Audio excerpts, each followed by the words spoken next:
समजून घ्या, जसं आम्ही कालही सांगितलं त्याच्या आधी सांगितलं की काही जिल्हा परिषदा ज्या आहेत तिथं असणाऱ्या जिल्ह्याच्या प्रमुख दोन्ही पक्षातले यांना आपण तिथं विश्वासात घेणार आहोत आणि मग त्या जिल्ह्यात कसं आपण लढायचं, त्या जिल्ह्यातला ठराविक तालुक्यामध्ये कसं लढायचं हे तिथं असणारे पदाधिकारी ठरवणार होते. जेव्हा असं ठरलं गेलं तेव्हा आज काही जिल्ह्यातले प्रमुख इथं आले होते, अजितदादांच्या पक्षाचे सुद्धा होते आणि जिथं कुठं काही कार्यकर्ते जे इच्छुक होते एकत्रित लढायला आमच्या पक्षातले सुद्धा इथं आले होते.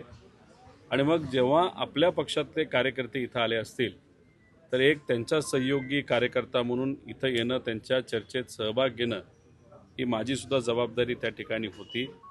त्यामुळे काही ठराविक तालुक्यामध्ये कार्यकर्ते म्हणतात एकत्रित लढायचं आणि मग त्या तालुक्याची बैठक इथं असल्यामुळे त्या तालुक्यांच्या कार्यकर्त्यांबरोबर मी सुद्धा त्या बैठकीत होतो.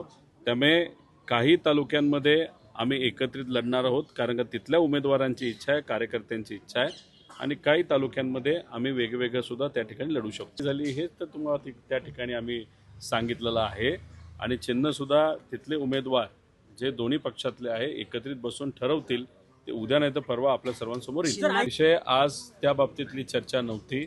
एक कोण इच्छुक आहे, कोण ताकदवान आहे, कोण निवडून येऊ शकतं या बाबतीतली चर्चा आज त्या ठिकाणी होती.